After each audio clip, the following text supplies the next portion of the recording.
उस सफर को आपने किस तरीके से आंका है? देखिए, Roger Federer is the biggest name which you can see in tennis. ठीक है, नडाल के पास आज 22 ग्रैंड स्लैम है और रोजर फेडरर के पास 20 हैं। तो कि लोग कहेंगे कि वो आगे निकल गए हैं, बट नहीं। देखिए, उनके पहले 14 ग्रैंड स्लैम के साथ थे पीट सैम्प्रास। वो सबसे पहले हुए जिन्होंने 15 किया, 16 किया, 17 किया, 18 किया, 19वां किया और 20वां किया। देन जो मेन चीज रोजर फेडरर के साथ आती है कि उन्होंने नए आयाम सेट किए। He is retiring at the age of 41। Tennis में कोई नहीं सोचता था कि 34-35 के बाद कोई इस लेवल की टेनिस खेल सकता है। उसके पहले सारे बड़े खिलाड़ियों ने रिटायरमेंट ले लिया था। फिर ये, अगर मैं इनका रिकॉर्ड बताना चाहूंगा, इनके पास 103 एटीपी टेनिस के टाइटल्स हैं। ये वर्ल्ड में सेकंड नंबर के से ऊपर सिर्फ जिमी कॉनर्स हैं। 237 वीक्स ये नंबर 1 खिलाड़ी रहे हैं लगातार, ओवरऑल 300 वीक्स। इसके अलावा 8 टाइम्स विंबलडन चैंपियन, जो कि रिकॉर्ड है। इसके अलावा 5 टाइम यूएस ओपन चैंपियन, जो रिकॉर्ड है। इसके बाद जो बेस्ट चीज होती है, अगर मैं as a person brand ambassador of goodwill cricket, nobody has seen him losing anger, nobody has seen him abusing, and whenever he meets he is very humble. He talks about family. He goes with his daughters. He has got 2 sets of twins. He has married his tennis girlfriend, जो कि उनसे साथ junior level पे खेलती थी। Okay, और आज तक उनका कोई अफेयर नहीं, कोई स्कैंडल नहीं। He is the real brand ambassador of tennis. इसके बाद जो मेन क्या है, इन्होंने जिस तरह से टेनिस को डिफाइन किया, सिंगल हैंड बैकहैंड उड़ चुका था टेनिस से। उन्होंने सिंगल हैंड बैकहैंड के साथ भी टूर्नामेंट जीते जाते हैं। तो he was a man of grace. Then अगर कोई इनकी गेम देखे तो जिस तरीके से ये प्रिपेयर करते हैं, इनका जो गेम सारा बेस था एंटिसिपेशन पे। दूसरा क्या स्ट्रोक खेलेगा, तो जो इसमें एंगल्स का जो इस्तेमाल करते थे, he used to take the ball early and he used to place the ball. So अगर मैं बात करूं, अब एक जो प्योरिस्ट है वो चौंकेंगे ना। इनके पास टॉप 10 सर्विस थी कि सबसे बुलेट सर्विस है, ऐसा कुछ नहीं था इनके पास। ये कहें कि कोर्ट पे सबसे तेज भागते थे कि सबसे तेज वॉली, नहीं। सबसे पावरफुल बैकहैंड वावरिंका, गास्के, इन सब का बैकहैंड इनसे कहीं ज्यादा पावरफुल था। इनका सिंगल एंड बैकहैंड कभी उतना पावरफुल हो भी नहीं सकता। तो इन्होंने कैसे जीता? Brains, control and planning. Her player के साथ कैसे खेलना है, हर चीज का। देखिए, इन्होंने गेम को कंटिन्यू किया है। अगर लोग बोलेंगे कि यस, अगर मैं इनका रिकॉर्ड बात करूं अगेंस्ट जोकोविच एंड नडाल, नडाल के साथ इन्होंने 40 मैच खेले हैं, जिसमें जोकोविच ने फेडरर ने सिर्फ 16 जीते, नडाल ने 24 जीते। सो सब लोग बोलेंगे नडाल ने इनको डेसिमेट किया, लेकिन ये सिर्फ फ्रेंच ओपन में ही जो 8 की लीड है, वो तो नडाल ने फ्रेंच ओपन में उससे ज्यादा की लीड ले ली है इनसे। तो इसलिए जो लीड है, बाकी पे ये बिल्कुल उनके बराबर थे, जबकि वो उनसे इतने बड़े हैं। इसके बाद आती है जोकोविच के साथ 27-23 अगेन, जोकोविच is ahead of him. Yes, they will take over, but इन्होंने जो एक चालू किया है, जैसे जो वर्ल्ड के ग्रेटेस्ट एवर स्पोर्ट्समैन होते हैं, जिनमें कि माइकल जॉर्डन कहे जाते हैं, पेले कहे जाते हैं, मेसी, रोनाल्डो एंड फेडरर, ये लोग हुए कि खेल का नाम ले इनकी शक्ल आती है। ये एक युग है अपने आप में, बिल्कुल एक फिनोमिना है। और मैं एक एज मैन, मैं एक जब प्रोफेशनली मैं बोलता हूं, ये सब लोग को शायद पसंद आए या ना आए, बट मुझे बहुत पसंद आया। When the first time he beat Pete Sampras to win Wimbledon, he cried.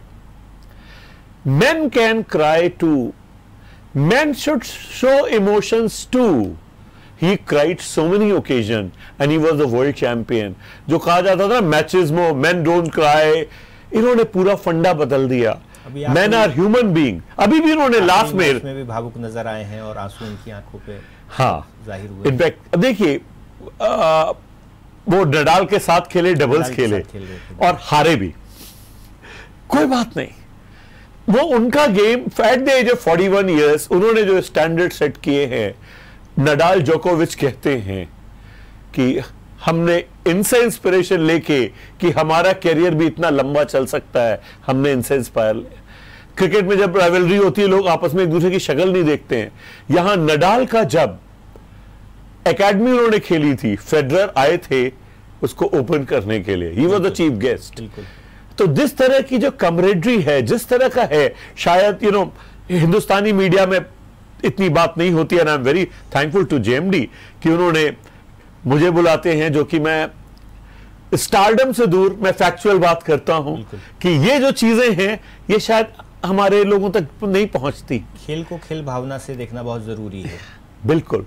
तो फेडरर का जो मैं हमेशा हमेशा देखूंगा, हार को कितनी ग्रेशियसली लेते हैं एंड उनकी आईज ऑफ स्टील जब क्रूशियल पॉइंट्स खेलते हैं, जब जीतते हैं तो कभी दूसरे का निरादर नहीं करते, जब हारते हैं हमेशा दूसरे को ग्रेस देते हैं कि these guys are very good. शायद इसीलिए एज अ स्पोर्ट्समैन जो उनकी रेस्पेक्ट है वर्ल्ड में, कहीं भी चले जाएं, दुनिया के कोने में चले जाएं, फेडरर को सब लोग पहचानेंगे। Federer is a brand. Nike को उन्होंने किया, अभी उन्होंने यूनिक्लो को कपड़ा लिया और सडनली उसकी कपड़े की सेल बहुत ज्यादा इंक्रीज हो गई। He is a man who is to be followed. मैं संक्षेप में आपसे एक पूछना चाहूँगा, कितना लंबा उनका लगभग 24-25 साल का जो करियर रहा है, उसमें चोटों का और उनकी फिटनेस का राज अगर आप समझे कि, क्योंकि सबसे ज़्यादा जो टेनिस में ये फिटनेस एक मुद्दा आता है, हमेशा ये आता है कि ज़्यादा एज के बाद आदमी नहीं खेल पाता है, वो समस्याओं से ग्रसित हो जाता है। किस तरीके से इसको फेडरर सेट कर पाए? हाँ, अब देखिए सिंपल चीज़ है, Federer new his body, every sportsman should know his body. तो उन्होंने एनालाइज किया कि वॉली करना थोड़ा कम कर देंगे, क्योंकि ज्यादातर जो टेनिस में बहुत इंजरीज होती है वो एंकल, नी और काफ मसल्स जाती हैं। तो इसके लिए क्या होता है कि जब आप नेट पे जाते हैं तो सडनली आपको टर्न ट्विस्ट करना पड़ता है, तो वो उन्होंने वहां जाना छोड़ा। उसके बाद अपनी जो उनकी कभी वो 130 में भी सर्विस करते थे, अब उनकी अगर आप पिछले 7-8 साल में सर्विस देखेंगे 122, 115, उन्होंने एंगल्स और स्पिन पे ज्यादा कंसंट्रेट करना चालू किया। देन इसके बाद उन्होंने कम टूर्नामेंट्स खेलने चालू किए। पैसे की उनको कोई कमी नहीं थी, ज्यादा टूर्नामेंट्स खेलेंगे, उनको रैंकिंग की भी चिंता नहीं थी कि पिछले 5-6 साल में उनकी रैंक क्या रहे, 5th रहे, 10th रहे, फर्क नहीं पड़ता। उनको था प्रॉपर अच्छे वाले ग्रैंड स्लैम टूर्नामेंट खेलने। तो उन्होंने, जिसको हम लोग बोलते हैं लोड मैनेजमेंट, इस पे बहुत ध्यान दिया, अपना गेम अपनी बॉडी के हिसाब से चेंज किया। तभी तो अगर कोई मुझसे बोलता है कि फेडरर, मैं बोलता he was not that natural player, otherwise booming serve होती, पावर होती, nothing. He was a man with brains.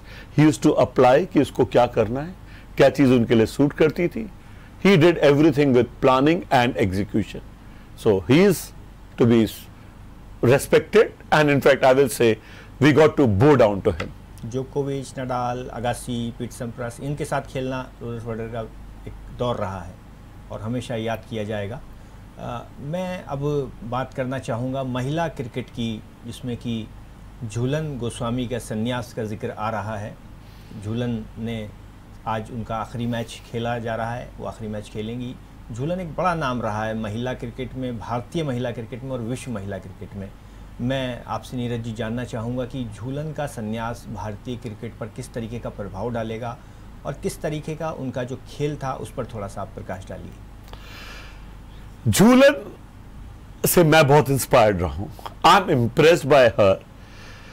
देखिए, हर एक का होता है, she is 5 foot 10 inches tall. She was interested in football.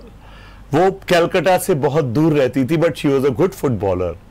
तो बॉल गर्ल के रूप में 97 में भारत में चैंपियनशिप हो रही थी और इंग्लैंड एंड ऑस्ट्रेलिया खेल रही थी, बेलिंडा क्लार्क ने उनको इंस्पायर किया और वो फुटबॉल से क्रिकेट में आ गई।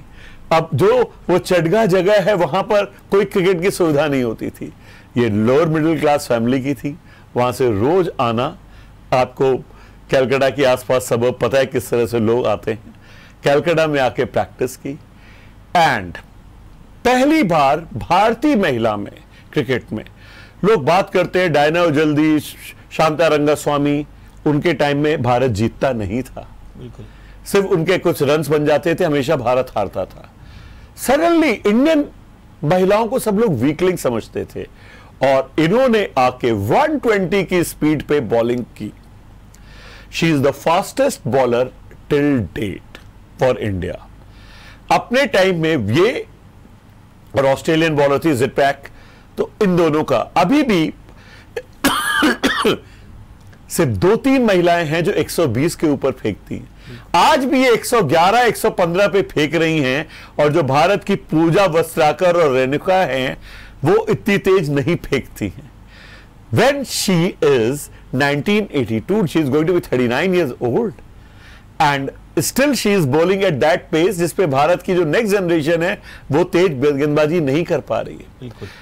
अब देखिए जो रिकॉर्ड है, she is the first women cricketer जिन्होंने की 200 विकेट लिए 2018 में।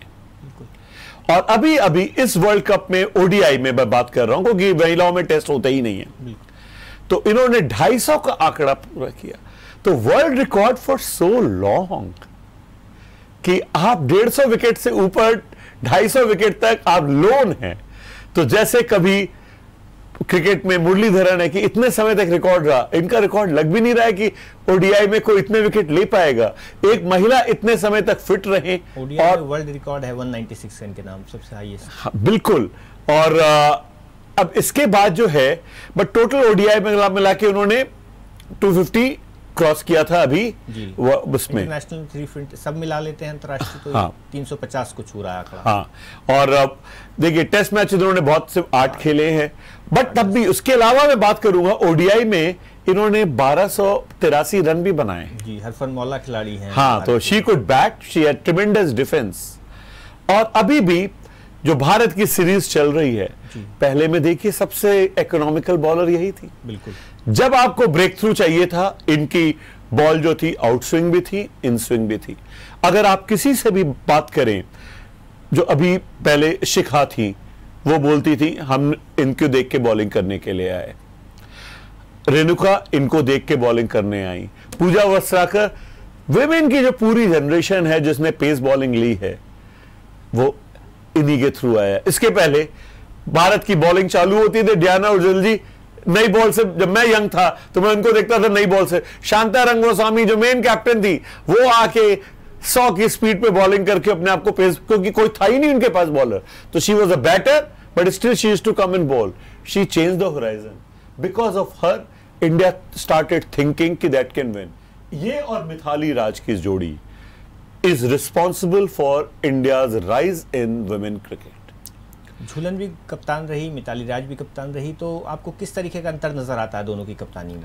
देखिए जो इनकी कप्तानी थी वो मिथाली राज के एब्सेंस में थी कि मिथाली राज रहेंगी कि नहीं रहेंगी, और तो जो ये टाइम गैप की थी, बट ये शायद कम बोलती हैं, तो शायद मुझे इनकी कप्तानी इतनी अच्छी नहीं लगी कि ये एग्रेशन थी, परंतु बैटर्स से ये क्या करवाना चाह रही हैं जो कलकत्ता की साइड में होता है, इन लोग को इतने मौके नहीं मिले साथ साथ रहने के, तो ये टीम के लिए मैं थोड़ा सा बोल रहा हूं, everybody is not a captain material, तो she was never a captain material. इनको जबरदस्ती कप्तानी दी गई एंड शायद इसीलिए कप्तानी इनको रास नहीं आई। जैसे तेंदुलकर भी अच्छे कप्तान नहीं रहे, की बात करने वाला था सचिन। हाँ, कि सचिन भी अच्छे कप्तान नहीं रहे, कप्तान के तौर पे उनको नहीं अच्छा कहा जाता है।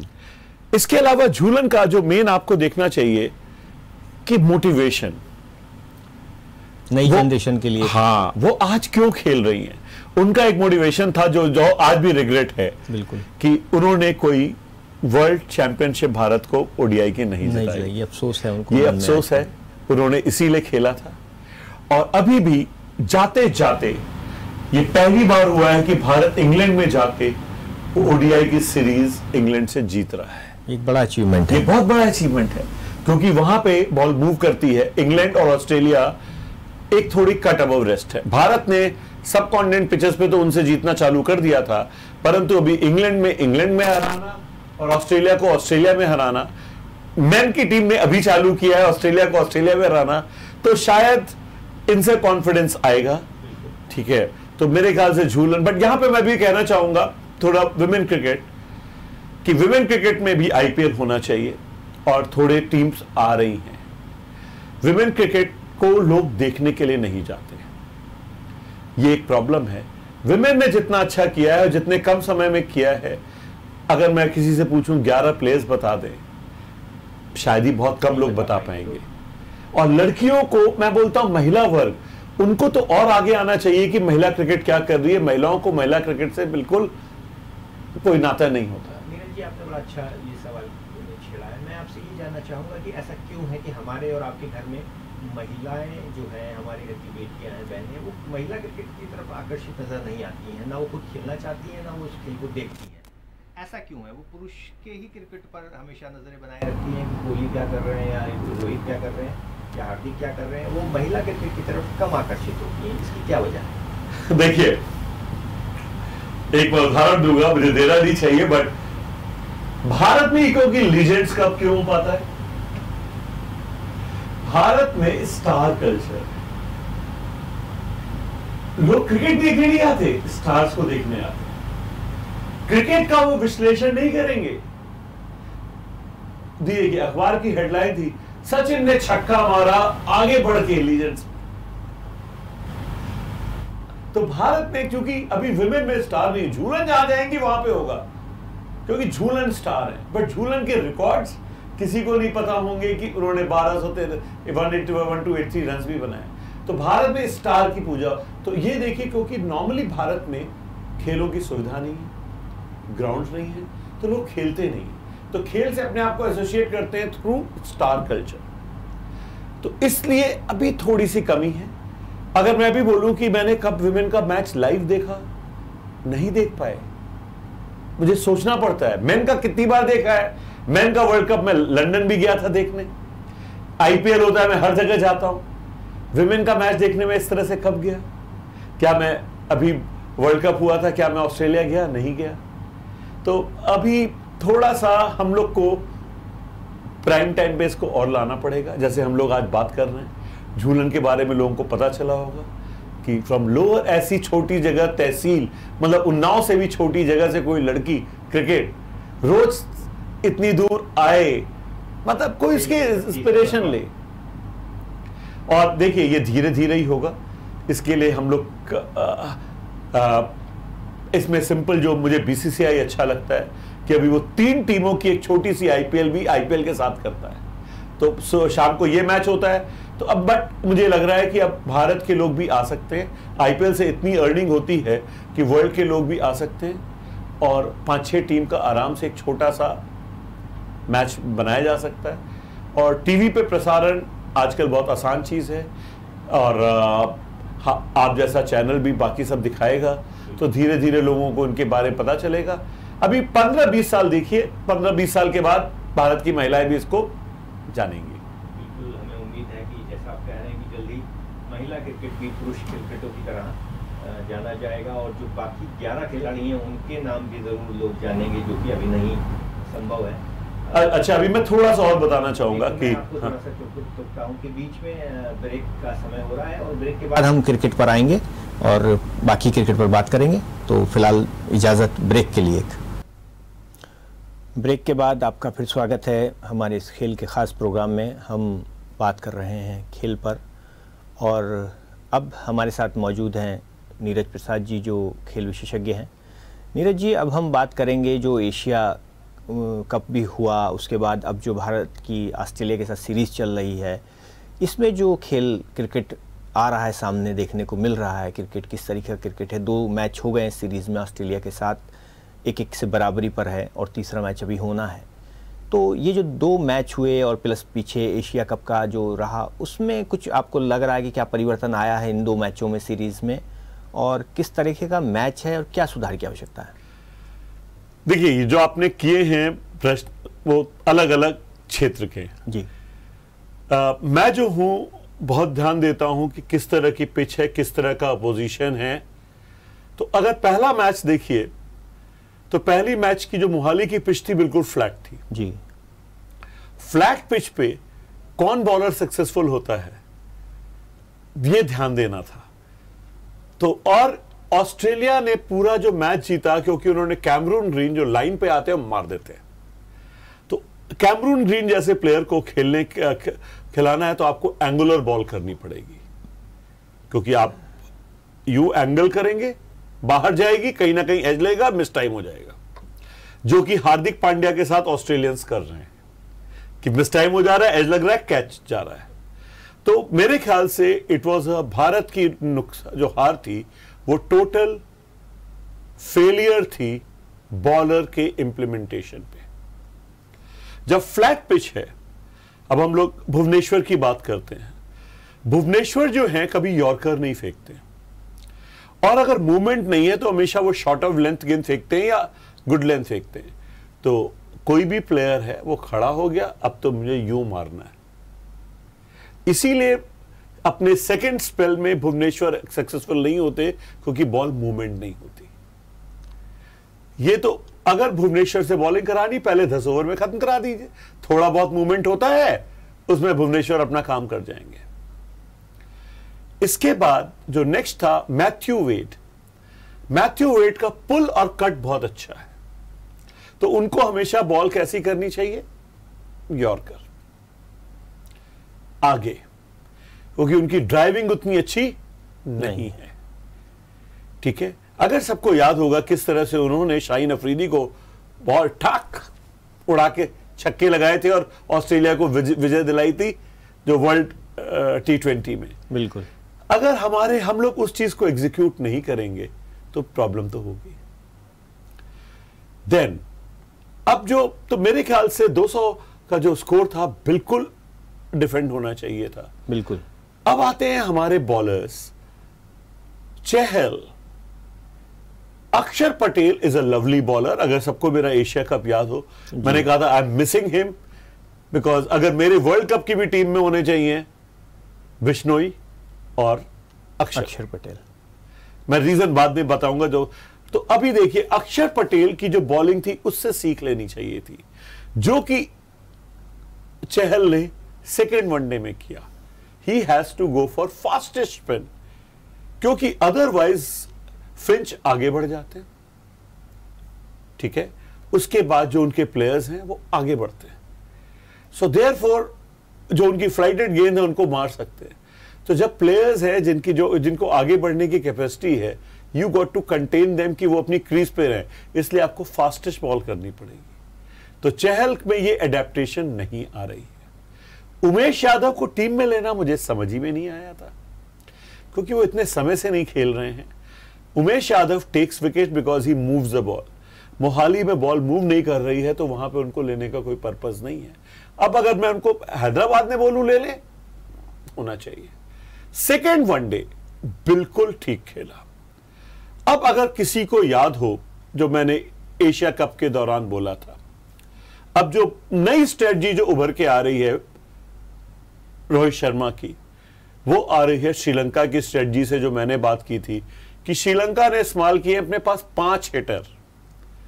जो पिछली उनकी टीम थी, सबसे पहले उसमें मेंडिस थे, गुनालथिका थे, असलांका थे, राजपक्षे थे, शनाका थे, और उसके अलावा हसरंगा थे, जिनका काम था जाके से मारना। आउट हो गए, टाइम नहीं लेते वो। तो सेम अब मुझे स्ट्रेटजी रोहित की समझ में आ रही है कि उन्होंने कहा इंडियन टीम के पास भी हमारे हिटर्स हैं और उनको सिर्फ जाके मारना है, विकेट की चिंता नहीं करनी। सेकंड में आप देखिएगा कोई रुका नहीं।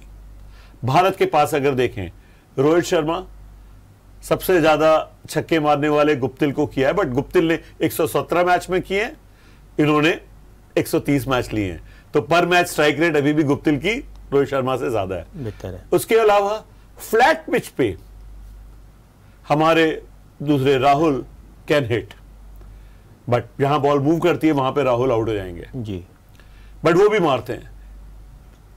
मुझे समझ में नहीं आ रहा विराट कोहली क्यों मार रहे हैं, उनको मारना नहीं चाहिए।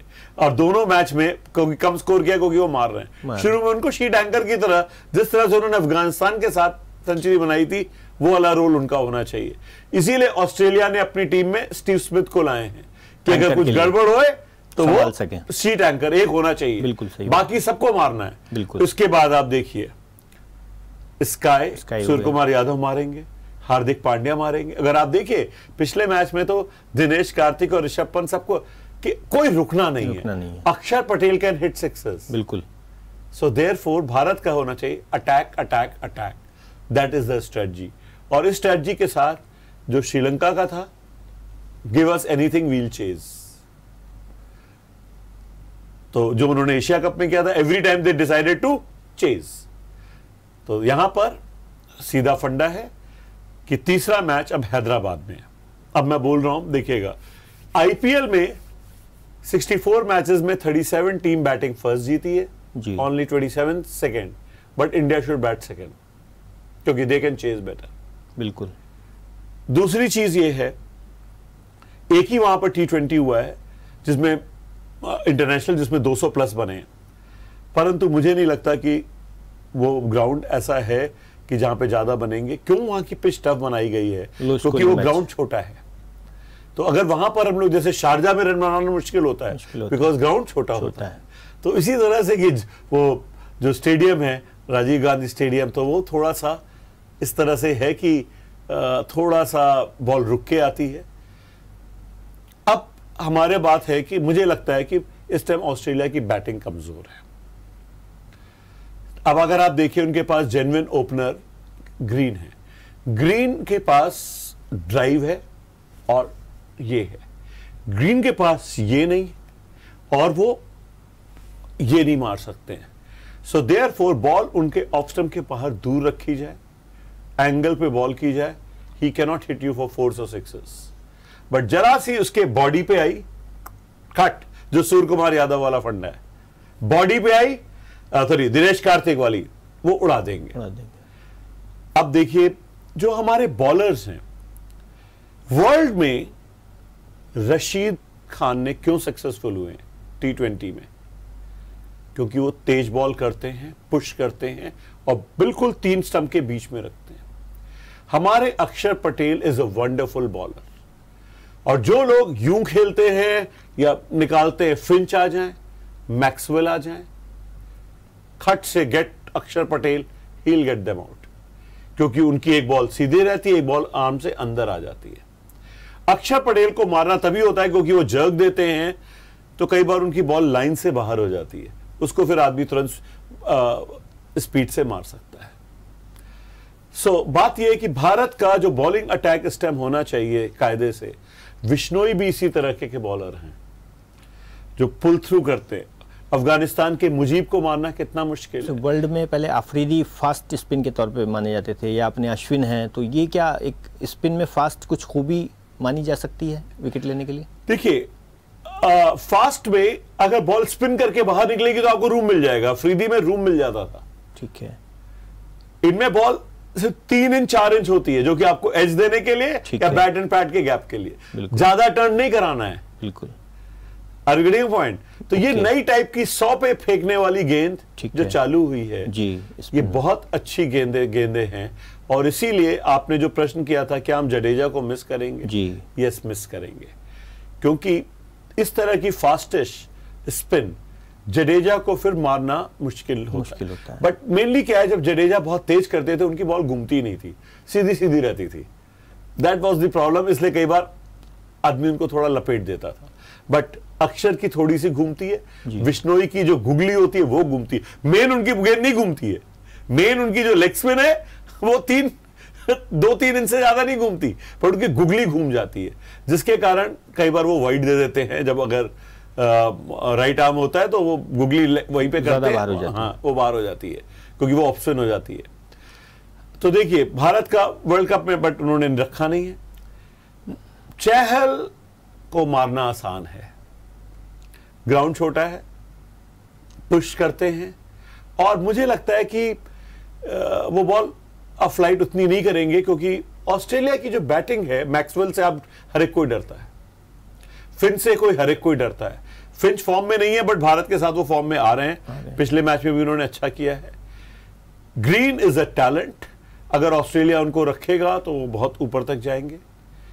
इसके अलावा मुझे बैटिंग वुड, टिम डेविड, मुझे वो टैलेंट नजर नहीं आता। वो 2-4 छक्के लगा सकते हैं, मुझे उसमें उनमें टैलेंट नजर नहीं आ रहा है। स्मिथ की भूमिका महत्वपूर्ण रहेगी। स्मिथ क्या है कि वो एक लिमिटेड स्कोर कर सकते हैं, रन बॉल, तो उसके कारण स्कोर जो है 200 नहीं पहुंचना चाहिए। तो अभी मार्नस लाबुशैग्ने आ जाए, टीम इंप्रूव हो जाएगी। ऑस्ट्रेलिया में अभी भी बैटिंग में थोड़े से मुझे चिंक्स लग रहे हैं। मैथ्यू वेड हर बार नहीं संभालेंगे। दोनों मैच में मैथ्यू वेड ने उनको संभाला रियर गार्ड। अगर भारत को समझ में आ गया कि उनको आगे गेंद करनी है तो मैथ्यू वेड को अगर रोक लिया तो भारत, उनका गेम खत्म हो जाएगा। हैदराबाद में जो आखिरी T20 है, उसमें आप क्या समझते हैं, भारत को किन खिलाड़ियों को परिवर्तित कर सकते हैं, भारत चेंज कर सकता है या इसी स्क्वाड के साथ खेलेगा? देखिए, भारत के पास जो है डेथ बॉलर्स की कमी है। हर्षल पटेल जो क्या है, स्पीड वेरिएशन के लिए जाने जाते हैं। स्पीड वेरिएशन वाला बॉलर लास्ट में नहीं होना चाहिए, क्योंकि जो स्लोअर बॉल आएगी, थोड़ा रुक के आदमी सिर्फ छक्का ही मार रहा होता है, कोई प्रिकॉशन नहीं ले रहा होता। बिल्कुल ठीक है, और वो लपेटे में आ गई तो 6 जाएगा। बिल्कुल।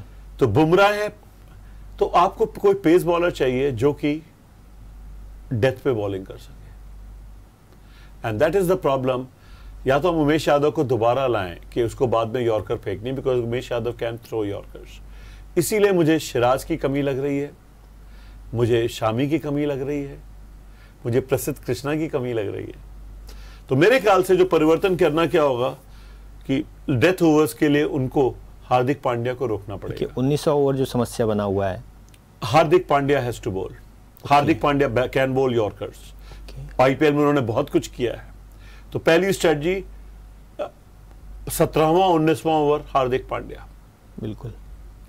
तो अब देखिए प्रॉब्लम क्या आ रही है कि पिछले मैच में Hardik Pandya was the third pacer, क्योंकि वो 8 ओवर का मैच था, तो पता था उनको 1 ओवर कराना है। 2 ओवर आपको पता था अक्षर को कराना है, 2 ओवर बुमराह को कराना है, बाकी सबसे 1-1 ओवर करा के काम चल जाएगा। बट अब यहां पे 4 ओवर नहीं हो सकते, तो देयरफॉर मुझे लगता है कि ऋषभ पंत या दिनेश कार्तिक में से किसी को हटाना पड़ेगा, या फिर कोई और। इसीलिए मुझे हुडा हमेशा चाहते थे कि वो टीम में आए और शुरू में खेले। मुझे तो जो लगता है कि सूर्य कुमार यादव ने पहले मैच में अच्छा किया, सेकंड में उनको दिख गया। और भारत को सूर्य कुमार यादव टैलेंट हैं, बट उन पे आप डिपेंड नहीं कर सकते। बिल्कुल। तो अगर वो भुवनेश्वर कुमार को भी लाएं, अगर मैं बोलता हूं उमेश यादव छोड़ दे, हार्दिक पांड्या और यहां पे ये करे, और शुरू के 10 ओवर में भुवनेश्वर अपने 4 ओवर खत्म कर दे, तो टीम अच्छी हो जाएगी। और बैटिंग में सिर्फ जाम्पा पे मारना नहीं है। अब मैं जो बात कर रहा हूं, देखिए प्रॉब्लम क्या है, जाम्पा छोटे कद के हैं और फिर वो बात को यूं करके स्लाइड करते हैं, तो बॉल लोअर ट्रेजेक्ट्री की आती है, तो आपके पास बॉल की पिच तक आप नहीं पहुंच पाते, आपको गेस नहीं होता, वो गिर जाती है। और हर बात कोहली उस पे, देखिए कोहली उस पे कौन मार सकता है? रोहित शर्मा मार सकते हैं, राहुल नहीं, क्योंकि उसको मारने के लिए full swing of the bat चाहिए। बिल्कुल।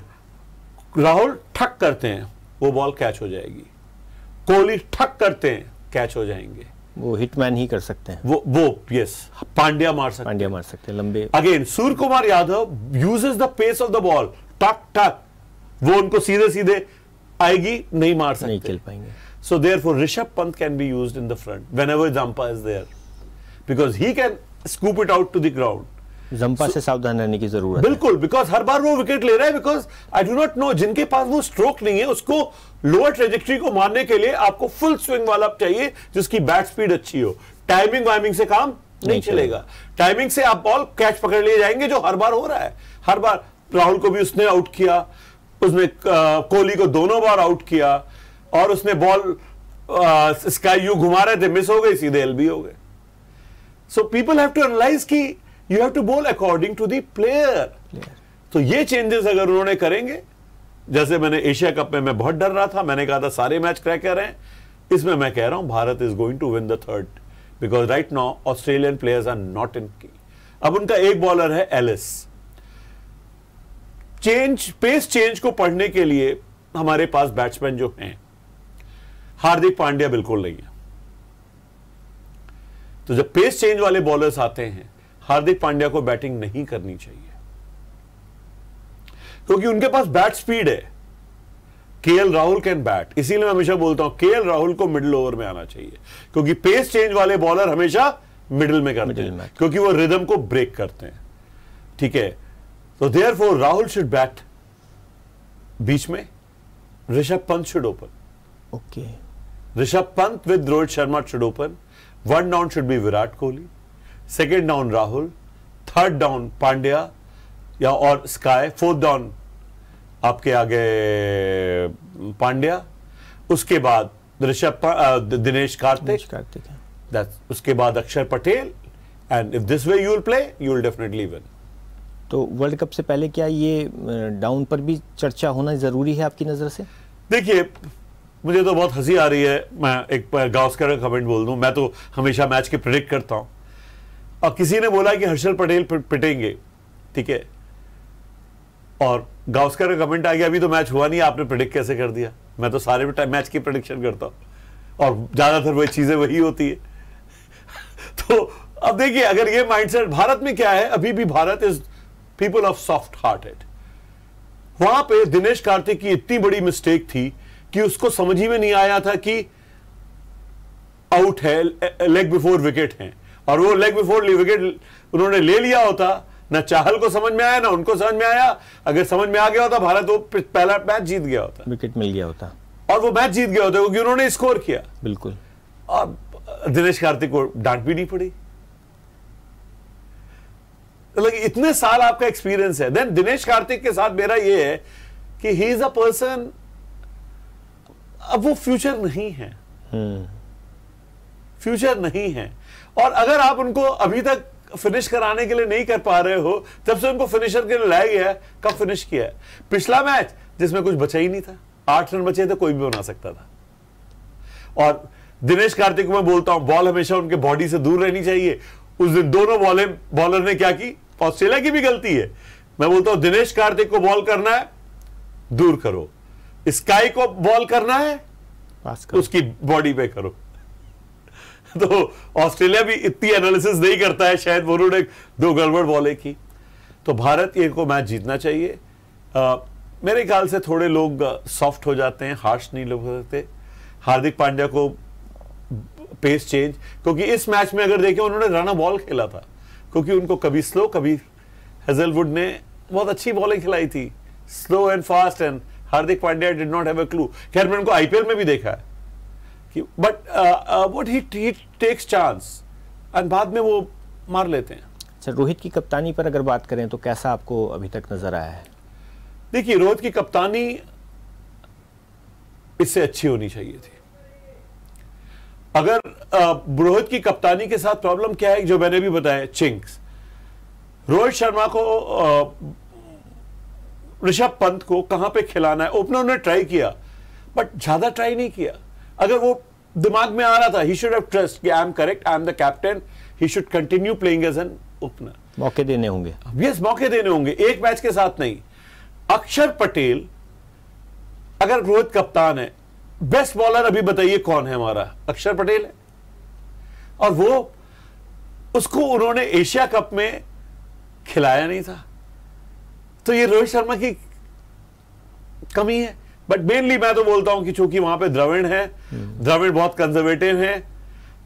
एशिया कप में मैं यहां पे बोल के गया था कि अक्षर पटेल को खिलाना चाहिए, he is your best spinner right now. और वो कमी नजर आई। हाँ, और उसको खिलाया नहीं टीम में होते हुए भी। अब मैं इसको अच्छी कप्तानी कैसे कहूंगा? फिर हार्दिक पांड्या से डेथ में बॉलिंग नहीं कराना, जबकि वो यॉर्कर कर सकते हैं। भुवनेश्वर से बार बार कराना क्यों, जब आपको पता है कि भुवनेश्वर कुमार कब यॉर्कर करते हैं? और लास्ट में वेड है जो कट या पुल करते हैं, वो तो उनको मारेंगे ही। हर बार जो आपके लास्ट से प्लेयर्स बचते हैं, जैसे हमारे हार्दिक पांड्या बाद में बचेंगे, तो क्या कट एंड पुल करेंगे? बिल्कुल, पहले मैच में देखने को मिला था। ठीक है, जो उन्होंने किया। सो जो लास्ट का जो प्लेयर बचता है वो उसका हमेशा कट एंड पुल और बैट स्पीड होती है, तो उसको आप गुड लेंथ बॉल, जो बॉलर है जो वही बॉल करेगा, वो बॉलर नहीं होना चाहिए। बुमराह क्यों कहे जाते हैं? क्योंकि कोई यॉर्कर फेंकेंगे, कोई एंगल से फेंकेंगे, एंड चेंज करेंगे, भुवनेश्वर कुमार वहीं से वहीं करेंगे। तो this is not good captaincy. अब ये क्यों हो रहा है? चहल को अगर बॉल करानी थी, जो पिछले मैच में समझ में आया कि उससे फास्टेस्ट लेग स्पिन कराओ ना, क्योंकि देखिए फास्टेस्ट लेग स्पिन किन प्लेयर के खिलाफ नहीं कराई जाती? जिनका कट बहुत अच्छा हो, who can cut the ball very well. Finch क्या कट करते? नहीं। ग्रीन क्या कट करते हैं? नहीं। मैक्सवेल क्या कट करते हैं? नहीं। कौन ऑस्ट्रेलिया का बैट्समैन है जो कट करता है? वेट करते हैं, उनको आप चहल के सामने करेंगे, वो खट से यूं निकाल देंगे। सो आपको बैट्समैन कौन क्या करता है उसके हिसाब से बॉलिंग करनी है। यानी कप्तान के तौर पर रोहित शर्मा को और अभी इंप्रूव होने की जरूरत है, जो आप कह रहे हैं। बिल्कुल बिल्कुल। नीरज जी, आप हमारे साथ जुड़े, हमारे स्टूडियो में आपने हमें समय दिया, इसके लिए आपका बहुत बहुत शुक्रिया। और हम बात करते रहेंगे आगे भी आपसे क्रिकेट के ऊपर, और भारत के लिए क्रिकेट किस तरीके से महत्वपूर्ण है। मैं हर बार कहता हूं कि भारत में क्रिकेट जो है वो जिया जाता है, और उम्मीद है कि जो अगला आखिरी मैच है उसमें भारत अच्छा खेलेगी और सीरीज़ अपने नाम करेगी। तो इस शो के लिए सिर्फ इतना ही, हमें दीजिए इजाज़त। अगर आपको हमारा वीडियो पसंद आया हो तो हमें लाइक करें, सब्सक्राइब करें और ज़्यादा से ज़्यादा शेयर करें। और हाँ, बेल आइकॉन दबाना ना भूलें ताकि हर खबर का अपडेट आप तक पहुंचे तुरंत। आप हमें इंस्टा, ट्विटर और फेसबुक पर भी फॉलो कर सकते हैं। हमारी आईडी है @JMT News Flash।